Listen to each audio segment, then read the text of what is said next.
Sorry about the hair, by the way. Never not frizzy. Hashtag never not frizzy. Or whatever.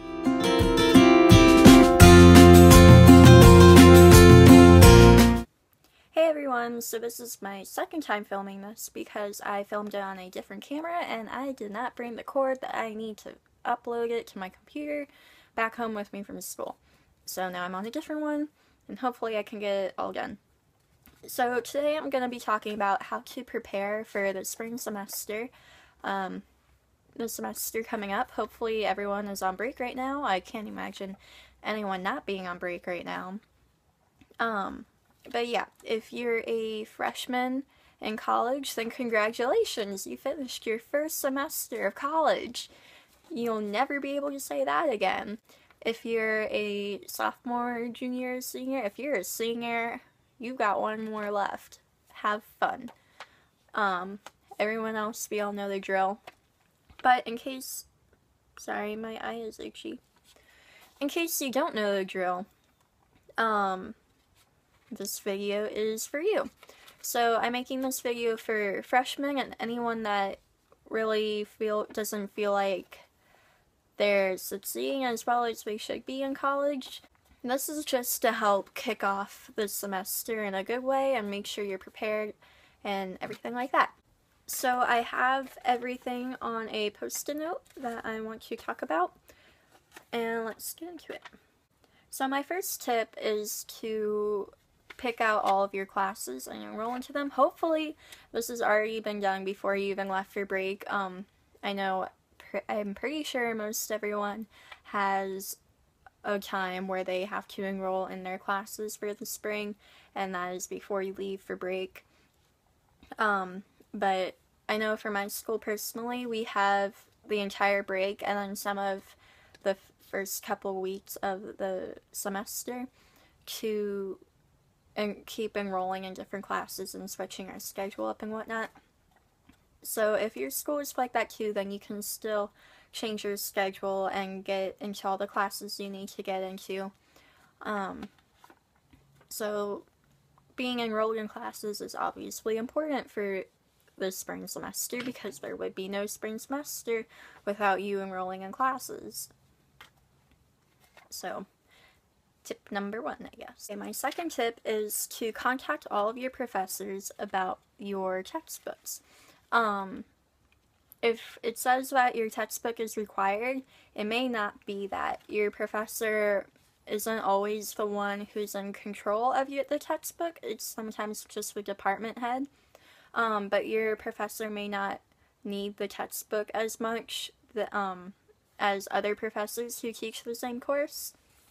So it's always a good idea to contact them, and they might even give you tips on how to find their textbook cheaper than what maybe the bookstore says. But yeah, it's always a great idea to ask the professor what exactly you do need instead of just going off what maybe like the school website says. It can save you a ton of money and a ton of time looking for the textbook online. There may be parts of the textbook, like online codes, that are ridiculously expensive, and the website may say that you actually need to buy them, but in reality your professor doesn't even use them. And you can also ask how often the professor uses the textbook, like assignments and everything, and that way you can judge whether or not you should actually buy the book, if it would be more beneficial that way, or if you should just rent it or get an ebook even. Next, if you order your textbooks early and have them delivered to your house over break, then you can start outlining them. This will give you more of a head start compared to everyone else that may just wait until the last minute to order their textbooks. Even if it's just 2 or 3 chapters for a textbook over break, that can get you ahead. That could be like a week or 2 ahead of everyone else when you start classes. And that'll give you more time to actually really learn the material instead of just worrying about reading the textbook, if you are one of the people that read the textbook and take notes from that as well as the lectures. And if you already have the 2 or 3 chapters outlined, then you'll be able to outline the next chapters while everyone else is outlining the chapters that you've already done. And if you keep that pace up the whole semester, then I think that would be really beneficial because you would be ahead the entire time. And you never have to worry about catching up on things, and it gives you more room to do other things as well. So if you know you're going to be away for the weekend and you know you're not going to have time to read chapters, it doesn't hurt you as much because you've already read the chapters that you will be going over for the week. And maybe you'll even be able to help other people out as well because you already know the material. So this next tip is more for the first week of classes when you get your syllabus from each professor. Some of them do post it online before classes even start, but most of the time you get them in class. But once you get all of your syllabus or syllabi, whichever way I am supposed to say it in this sentence. Anyway, when you get them all together, put them all in one outline. So you have, and you don't even do it section by, like, class by class. Do it date by date. So you know everything that's due, like, this week, everything that's due before spring break, after spring break, you know, when your exams are and how they line up with your other classes, because that can be a huge factor, having 3 exams in one day. Maybe you could ask the professor if you could take it a little bit earlier, because it never hurts to ask. Some of them do understand that you have other classes and they're equally as hard, if not harder, and you don't want to have 3 of them in one day. Having one huge syllabus really helps you look at the semester as one whole thing instead of parts. Like, if you're looking at it class by class, that can be a bit more difficult than looking at it at one whole thing. Now that you have your one big syllabus, you can look at it and plan in your planner accordingly.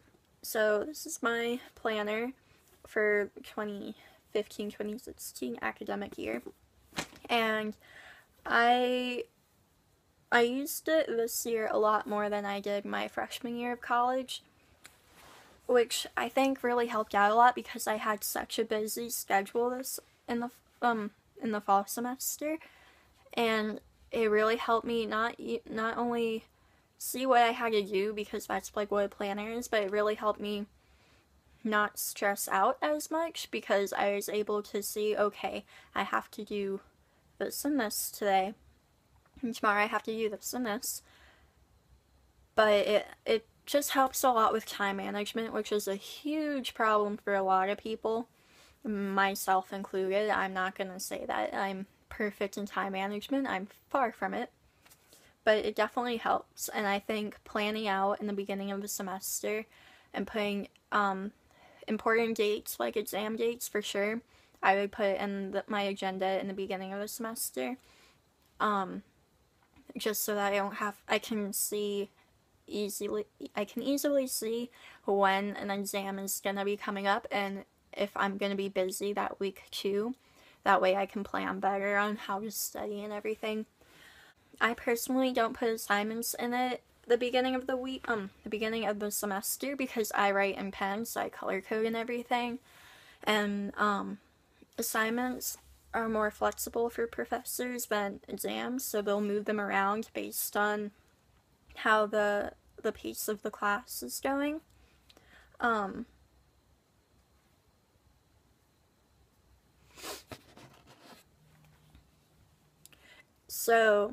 But exams are usually more, like, set in stone for the most part. So since it is the spring semester and it'll be January, so New Year's resolutions, one thing that everyone pretty much everyone makes goals for the year, and I think this is something that I'm gonna start doing too. So we can do it together. Yeah. I'm gonna have a list of goals to do. So I'm gonna write them out in my agenda because most agendas have a notes section. So what I'm gonna do is I'm gonna have different hierarchies of goals. For the week, I'll have goals that I want to accomplish in that week, and then I'll move on to the month. So I'll have goals that I want to accomplish in the month, but I'm not gonna have like deadlines for them, like strict deadlines. Just I want to accomplish these certain things in this month, but not like on this day specifically, just because things never really go according to plan, and you have to plan for that, basically. Whoop. Here we go.